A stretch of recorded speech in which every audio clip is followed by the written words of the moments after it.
Rev up your engine!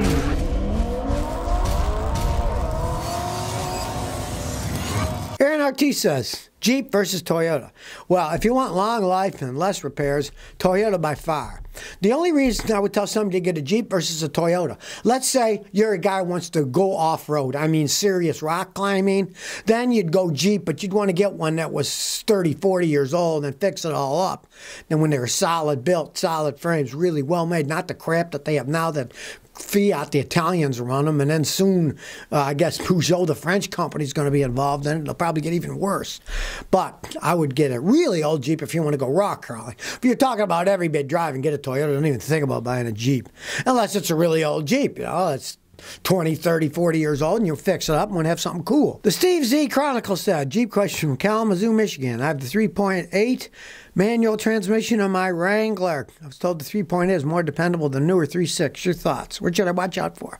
All right, yes, it is more dependable. I'm not a Jeep fan, but that is a much more dependable engine than the new 3.6 that has a lot of high-tech technology that, knowing Jeep, it's going to break. You just want to change your oil regularly. Change the coolant once every 4 years or so. Change, if it's an automatic transmission, change that every 30,000 miles. You don't want to wear that out. And just generally take care of it. I was in Kalamazoo. Ooh, we were talking about 48 years ago. Passing through, my car broke down, met a guy there. It's a nice town. Yeah, it's a nice, quiet little town. College town, too. He was going to college, and he let me use his garage to fix my car, and away I went. It's a nice place, Kalamazoo. Hope there's still some people left there. I had an uncle in Flint, but he left decades ago. Super Ness says, 2020 Pathfinder or 2020 Chevy Equinox? The Pathfinder, I personally would buy a Toyota or a Honda. I wouldn't buy those, but the Pathfinder is better made than the Equinox. The thing about Nissans, I'm not a Nissan fan, but out of those, I'd definitely go Pathfinder. I would not buy a Chevy Equinox. GM's quality is just too. Barry Bond says, Toyota Tacoma fuel pump recall, 2019-20 model. Something to be concerned about? Yeah, if you own one, the fuel pump might break. Yeah, nothing you can do. They're not going to fix them until they get all the pumps. They're going to have to get millions of them, right? Now, if your Toyota does stop running, yeah, have it towed to the Toyota dealer. They got to pay for the tow. They got to fix it. They got to do absolutely everything. Free. But on the other hand, if you're in the middle of nowhere in Alaska, yeah, I think I'd go and put another pump in it anyway. Try to find one and put it in, regardless. And then just send the bill to Toyota and they'll have to pay it. That's just the way it would go if you were really worried about it. I would do that. It's not going to hurt anything, but it'll just stop running when it stops working, and then you're stranded. Paul Manning says they got an 06 Lexus GX 470. It stutters on warm, startup flawless, and cold. What gives? Old age does this. When an engine is ice cold, it actually needs extra fuel to start up. Computer is supposed to give it extra fuel. As soon as the engine warms up, it leans it out. It needs less fuel. So a hot engine needs less fuel. So if you got an engine that starts great cold, but say you go to eat lunch and come out and it flutters, it's probably flooding out a little because it needs less fuel when it's hot. And if, let's say, the fuel injectors are dirty and they dribble fuel, it will flood out and flutter a little. So this is what you want to try. Watch my video. How to clean fuel injectors without removal. Pay a mechanic like me, we each charge about $100. We hook up gauges to your fuel injection system and run cleaner directly through to clean them. And a lot of times that fixes it because as they age, they got tiny little holes that are supposed to make perfectly clean, crisp, upside down cone shapes. And if they're worn, they can dribble and then they flood out.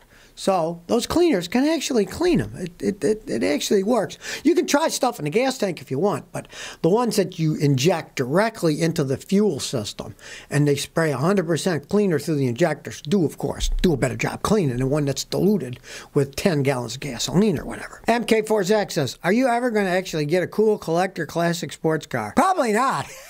I'm too cheap. I am really cheap, you know? And anyways, I get to drive everybody else's around. I get bored. You know, I drove the Lotus the other day. It was fun, yes. But I'd be bored if I had it all the time. It was insane driving that guy's Supra, the turbo Supra that had 1,250 horsepower. But hey, I wouldn't want to drive it every day. You'd probably kill yourself anyways. I am so cheap that just last night, my wife is laughing her rear end off that I got Bates boots. They don't make them like they used to. Now they used to be made in the USA. Now they're made in foreign countries, right? Well, I got one, and it's only like 6, 7 months old, and that kind of makes me mad because they normally used to last for 4 or 5 years. Now, after 6, 8 months, I noticed the stitching was starting to come apart on my boot. Well, I got out a needle and a pair of pliers, and I carpet thread, and I sewed that ripped part up. You think, boy, what a cheapskate this guy's. But I am. I don't like wasting money. And I got 3 cars. There's only 2 of us here, and I got 2 motorcycles. There's only one me who drives them. I'll probably never collect anything. You know, you can't take it with you. Have fun while you can. And I got so many people bringing cars over here that I get to drive and share with people, so I'm never going to buy one. Kind of like boats, you know? I love boats when they're somebody else's boat. They always say the happiest time of a sailor is the day he buys his boat and the day he sells his boat. So if you don't buy one, you'll always be happy. Situation Money says, in the USA, why do gasoline prices go up and down, but motor oil prices keep going up?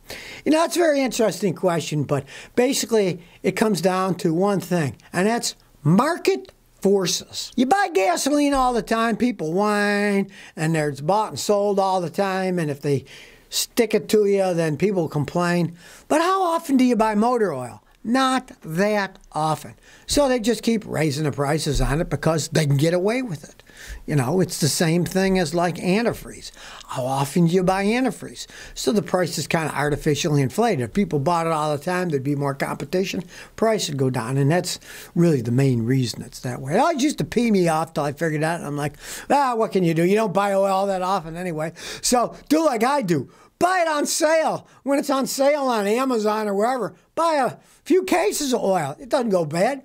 Store them in your garage. Use them when you want. Orange Surfer says, V12 Jaguar engine in an El Camino? Well, it'd be a stupid thing to do.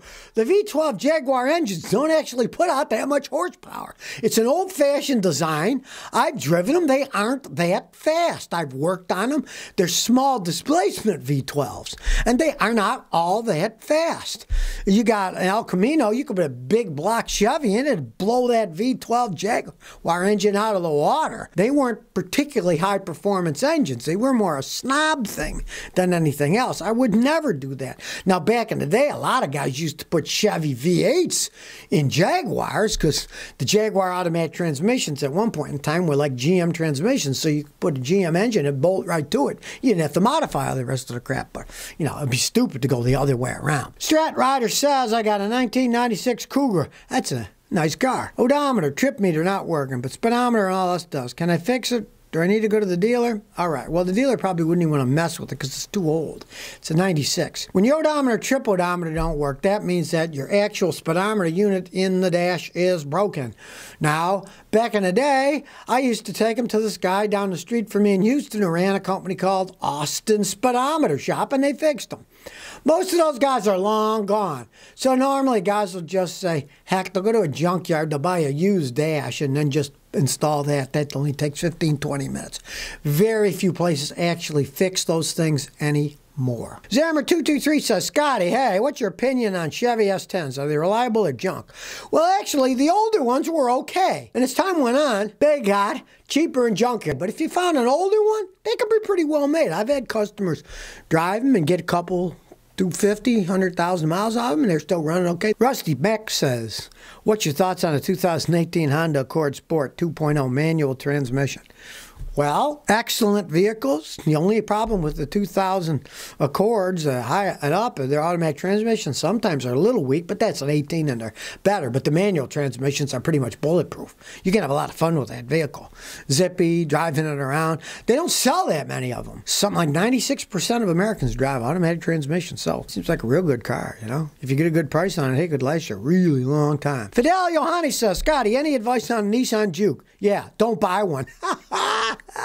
Do not buy one. They're horribly made vehicles. Now, if you buy one really cheap, used with low mileage, it might get some mileage out of it, what the heck. But every single customer of mine ever bought one of those things in the end ended up hating it because they wouldn't go 200,000-300,000 miles like a Toyota or a Honda. They rattle. They break out a customer with one once. He was in a Vietnamese restaurant. He was done eating his pho, and then he turned the wheel and it fell off.